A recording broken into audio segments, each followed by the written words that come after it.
আসসালামু আলাইকুম, আমি মহসিনাস ওয়ার্ল্ড থেকে আবারও নিয়ে আসলাম ছোট্ট একটি ভ্লগ। আজকের ভ্লগটা হবে ডিমময় ভ্লগ, কারণ সামনে ইস্টার হচ্ছে খ্রিস্টানদের দ্বিতীয় সর্বোচ্চ একটি ফেস্টিভ। ক্রিসমাসের পরে ওরা এই ফেস্টিভটাকে বড় আকারে পালন করে থাকে।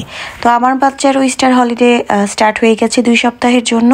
তো আমি হোম বার্গেনিংয়ে এসে দেখি ডিমময় হয়ে গেছে পুরা শপটা, কারণ ওরা বিশ্বাস করে ওদের গড পুনরায় যখন আসে ডিম ফেটে ওরা আসলে বের হয়।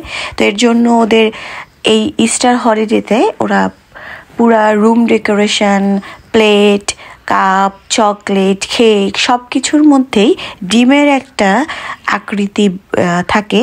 ওদের ডিম, খরগোশ, গাজর, ছোট্ট মুরগির বাচ্চা, ওদের সারা ঘর ডেকোরেশন, টেবিল ডেকোরেশন সব কিছুতেই দেখবেন এরকম ডিমের কিছু না কিছু থাকবেই। মানে ডিম দিয়ে সাজানো, ডিম শেপের প্লেট, ডিম শেপের চকলেট, ডিম শেপের কেক। আজব না?